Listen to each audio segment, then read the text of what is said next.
वादन अतिशय सुंदर आणि अतिशय सुरेख असं तबला वादन इथे सुरू आहे आणि त्याचवेळी पाहुण्यांचं आगमन सुद्धा होत आहे।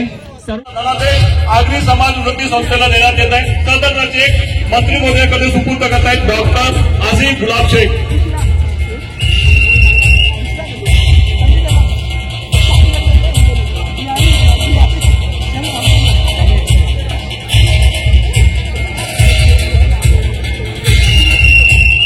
वासंती पांडुरंग पाटील यांच्या स्मरणार्थ सौ प्रतिभा दादू पाटील यांच्याकडून 1 लाख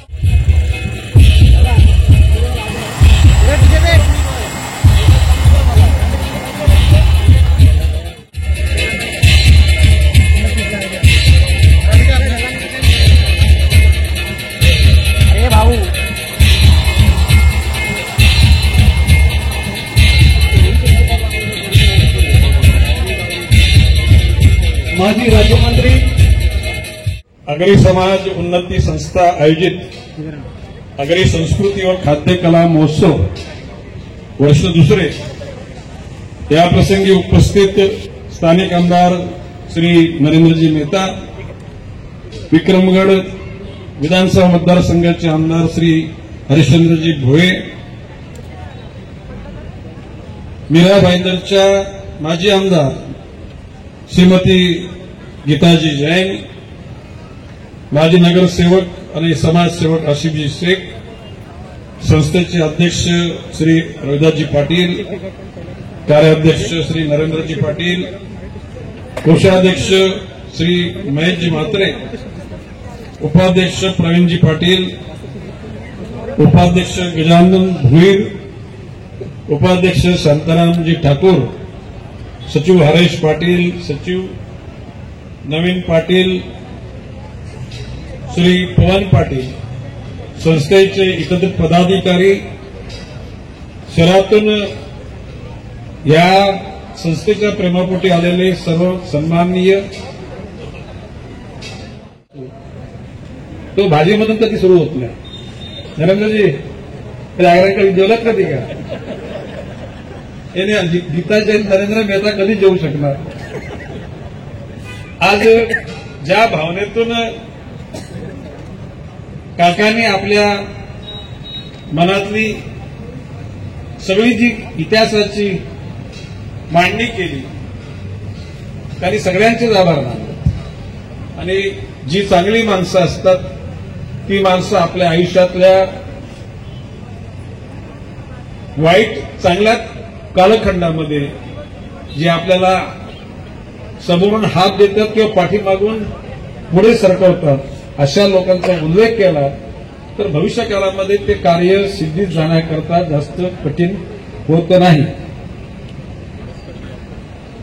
तर काकाने काय म्हटले मी फक्त बघितलं की आता ही जागा ही लीजवर नकोय, कंडिशनल नकोय। काका माझं भाषण तुम्ही विधान मनातलं ऐकलं नसेल। आता नरेंद्रजी मेहता बोलले की फक्त आगरी भाग्यवान आहे। कशाला आगरी? या ठिकाणी कलेक्टर लँड कुठे शोधून काढा। ज्या ज्या समाजाला ज्या ज्या धर्मियानं या शहरामध्ये आपल्या संस्कृतीचं एकूणच जतन करण्याची इच्छा असेल त्या सगळ्यांचे आमदार म्हणून तुम्ही सगळ्यांचे अर्ज का त्या ठिकाणी जिल्हाधिकाऱ्याची जागा। शेवटी सरकार कोणाचं? सरकार तुमचं आमचं आहे। We are owner of the government, जनतेचं सरकार, by the people, for the people, of the people. लोकांनी लोकांकरता लोकांच्याकडून चाललेलं राज्य म्हणजे डेमोक्रेसीचं सरकार। आणि म्हणून नरेंद्र मेहताजी तुम्ही यादी करा कलेक्टर लँड कुठे बघा। मी जरी पालकमंत्री पालघरचा असलो तरी संपर्क मंत्री इथं आणि ह्या जिल्ह्याचा 15 वर्ष पालकमंत्री मी राहिलोय। या जिल्ह्यातला कानाकोपरा गणेश नाईकला माहिती, ते काकाला एवढी सवय करते तो ठाणे जिल्ह्यातून पालकमंत्री मला बोलला, गीता जैन हसायला लागल्या। ते बोलायची काय गरज आहे? ज्याच्या मनामध्ये प्रेम असतं ना तो आपापच पालक बनतो। भाईंदरच्या लोकांना मी नरेंद्र मेहतांनी सांगितलं की पालकमंत्री ही सत्याच गणेश नाईकने या शहरामध्ये आणली आणि अजून सुद्धा लोक विसरले। तर मला मगाशी एक हिंदी भाषिक पत्रकार भेटले, त्याने मला सांगितलं की अभी भाईंदर में जनता दरबार कभी लगाओगे? मतलब रुको ना, जनता दरबार ये टाइटल है, लोगों को मिलके उनकी सुख दुख की बात करे उसको जनता दरबार करते हैं। आणि मी विश्वासाने सांगतो भाईंदरमध्ये येणार नाही। आता मी भोयना सांगितलं भोयन. आता प्रश्न असा की या 20 तारखेला पालघर जिल्ह्यात दिखाण्याकडे मिटिंग आहे, म्हणजे जनता दरबार आहे. कारण पहिला दरबार हा जिल्ह्याच्या ठिकाणी, त्याच्यानंतर मी भोयनामध्ये पत्र द्या, मग विक्रमगड, मोखाडा, जव्हार, म्हणजे एकदम तिन्ही नाही घेणार, एक इकडे एक तिकडे एक तिकडे, आणि भाईंदरमध्ये सुद्धा घेणार, ठाण्याला घेणार, कल्याणला घेणार, डोंबिवलीला घेणार, मुरबाड, शहापूर, अंबरनाथ, भिवंडी असा एक तालुका ठेवणार नाही की ज्या ठिकाणी लोकांची दुःख ऐकायला जाणार नाही. जनता दरबार हे मंत्र्याचा दरबार नसतो, दरबार कोणाचा? जनतेचा. त्या जनतेच्या दरबारामध्ये मंत्री, आणि विनम्रपणे सांगतो, आम्हाला कोणाशी स्पर्धा करायची, स्पर्धा चांगल्या विचाराची करू, दुष्ट भावनेची, देश भावनेची, अक्षाची, ही भावना माझ्या आयुष्यात नाही. किंबहुना भोयजीनाथ सांगतील की ज्या दिवशी पालघरला गेलो सगळ्या पक्षाची लोक, शिवसेना उभाठा, शिवसेना एकनाथजी शिंदे, राष्ट्रवादी पक्ष अजितदादा, राष्ट्रवादी पक्ष शरद पवार साहेब, भाजपचा काय म्हणजे ऑलरेडी मी भाजपच्या म्हणजे भाजपवाले आणि काँग्रेसवाले सुद्धा होते. बहीण होते का नाही? आणि लोक म्हणतात ऑल पार्टी नेता हा गणेश नाईक आहे, समाजसेवा करता. पार्टीच्या आम्ही पार्टी बघू, त्यावर नक्कीच आम्ही सांगू ओनली कमल काय ते बोलायला आम्ही कशाला घालतो. परंतु ज्या वेळेला समाजाची सुखदुःख दूर करायची असते त्यावेळेला ही वस्त्र बाजूला सारून त्या ठिकाणी काम, आणि भाईंदरच्या लोकांना सगळ्यांना माहिती आहे.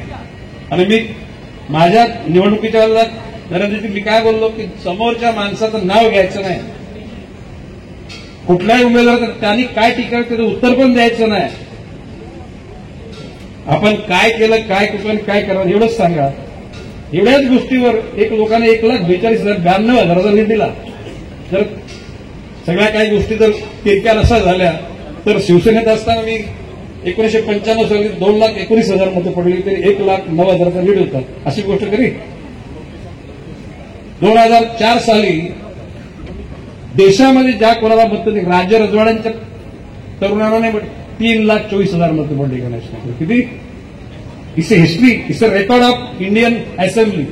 आणि त्यावेळेला सुद्धा 1,18,000 लीड होता. दिल्ली बरोबर आहे ना?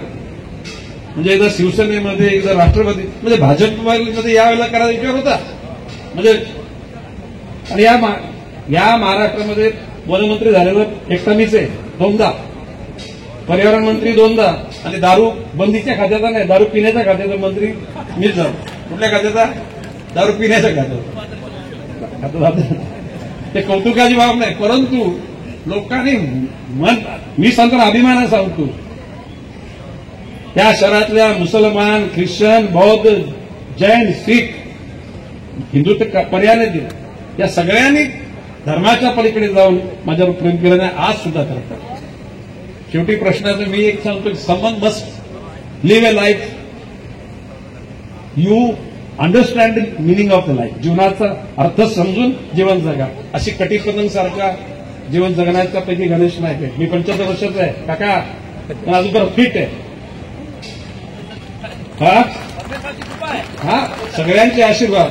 आणि माझं एवढंच म्हणणं की जगाच्या पाठीवर बालपण, तारुण्य, पडतो, ज्येष्ठत्व कधी या जगाचा निरोप घ्यायचा. कोण हरिता लाल आहे का की मी कधी निरोप घेणार आपण म्हणू शकतो? मग असलेल्या पैशाचा अंगार कशासाठी, खुर्चीचा अंगार कशासाठी? या खुर्च्या कायम टिकत नाहीत. अविचाराने गोष्टी केल्या त्याची फलं भोगावी लागतील. काय बोलतो मी? सुट्टी नाहीये.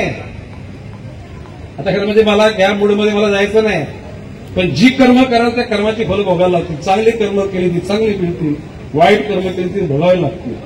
आणि म्हणून पैशाचा अहंकार, गुंडांची फौज असेल तिचा अहंकार किंवा खुर्चीचा अहंकार अजिबात नका करू.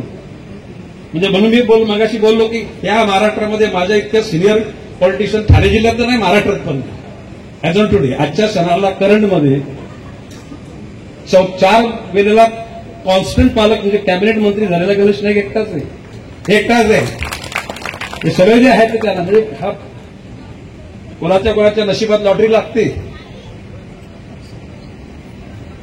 काय बोलतो मी? लॉटरी लागते. याचा अर्थ तुम्ही जर त्या लॉटरीचा गैरसमज करून तुम्ही जर दुरुपयोग कराल तर त्या लॉटरीची फलं चांगली गोड सुरुवातीला वाटतील पण ती कडू असतो. की हा गाव आगरींचं गाव आहे, हा पालक व पहिला कोणी स्वीकारला असेल तर आगरी समाजाने स्वीकारलं आणि आम्हाला हे चांगलं माहित होतं की जागा कशी द्यायची, कारण की मी कमी तरी शिकलो तरी 1 वर्ष आगरींच्या शाळेत शिकलेलो होतो, म्हणून मला माहित होतं की ही जागा आगरी भवनसाठी कशी द्यायची आणि कधी द्यायची. आम्ही दिलं. काका आपल्याला आठवण असतील, मी आपल्याला सांगितलं होतं, मला फडणवीस साहेबांनी बोलवलं की आपण आगरी समाजासाठी काहीतरी केलं पाहिजे, भूमिपूजन लावा, मी 10 करोड रुपये या आगरी भवनसाठी देतो, परंतु काही कारणाने तो आपण का स्वीकारला नाही मला माहित नाही. परंतु आज जे आपण सांगितलं, परत एकदा फडणवीस साहेबांना आम्ही सांगू की सरकार तरफ आगरी भवनसाठी आपण एक चांगली राशी द्यावी आणि हा कोणावरही उपकारण्यात आला असं मला तरी वाटतं की या गाव आगरींचं गावाने आम्हाला तर बरंचसं काही दिलंय, किती केलं तरी फेडू शकणार नाही आणि चांगलं जे जे करता येईल ते नेहमी आम्ही केलं आणि ह्या पुढे सुद्धा इतर समाजांबरोबर आगरी समाजाला मत आहेत. मनावर घेऊ नको बाबा. नक्की काय पत्रकार बंधूंतो अनेक वेळापासून मागणी आहे की आम्हाला जागा मिळावी, सोसायटी करून आम्ही घरं बांधू, तर नक्कीच यावेळी आमचा प्रयत्न राहील महापालिका आल्यानंतर की आपल्याला ही जागा कशी द्यायची, नक्की आमचं होमवर्क आहे, पाठ आहे आणि कशी द्यायची ते आम्ही पूर्तता करू. मी परत एकदा सर्व आमचं महिला भगिनींचं मनापासून अभिनंदन करतो. आजचा आपण चांगला कार्यक्रम घेतलं. आपली खानपान काय, आपली संस्कृती काय, आपली परंपरा काय, आपले तौर तरीके काय, आपले दैवत्य कोण, आराध्य देव कोण, हे सगळे ज्यावेळी अशा प्रकारचे कार्यक्रम होतात त्यावेळी येणारी पिढी सोबत जो कोणी मीरा भाईंदरमध्ये राहतो त्याला आगरी समाजी संस्कृती काय त्या कार्यक्रमाच्या माध्यमातून त्यांना माहिती मिळत असते. म्हणून परत एकदा सर्वांना शुभेच्छा देतो. आज या निमित्ताने मला बोलवलं, सन्मान दिलं त्याबद्दलही मनापासून आपला आभार व्यक्त करतो. धन्यवाद. जय हिंद, जय महाराष्ट्र. आजच्या या आगरी भवनाच्या सांस्कृतिक कार्यक्रमाला दरवर्षीप्रमाणे जरी महिलांनी गेल्या वर्षीही खूप छान केलेलं, यावर्षीही तशीच आशा बाळगते. इथे आत्ताच सरांनी सांगितलं तसं मनापासून उपस्थित आमचे वनमंत्री गणेश नाईक साहेब आणि दादा तुमचं पालकत्व एवढं ठाण्यावर झालंय का काकांनी सांगितलं ठाण्याचे पालकमंत्री पण आहात. आणि जेव्हा आगरी असते तेव्हा सांगतात मम्मी पप्पाच्या नावाने द्या, आम्हाला पण सांगा. ते बघा समोर किती बाकीचे सगळे सेट बसलेले आहेत, सगळ्यांना सांगा ना तुम्ही. कारण मीरा भाईंदरची ओळख जरी आगरीचं शहर म्हणून असेल, पण आता इथे बरेच दुसरेही लोक आले आहेत आणि ते सगळेच आगरी भवनाचा आनंद घेत आहे. राजस्थानी समाजाने प्रोग्राम केलं, गुजराती समाजाने प्रोग्राम केलं, तुमचे प्रोग्राम तर होतच राहते आणि बरीच मी 3-4 लग्नाला पण आली आहे. कधी इथे आगरीलाच भेटणार असं काही नियम नाही आहे. म्हणून तुम्हाला मोकळ्या हृदयानी आणि मोकळ्या हातानी देणगी तुम्हाला मागायचा हक्क आहे आणि तसं तुम्ही जेवढे इथे बसले आहे, विजयभाई तुम्ही आप्यू की नाही, विजयभाई आप्यू आणि हे हिंमत केल्याबद्दल. तेव्हा आपल्याला माहित नसेल तर काकाला 115 वर्ष जगायचंय.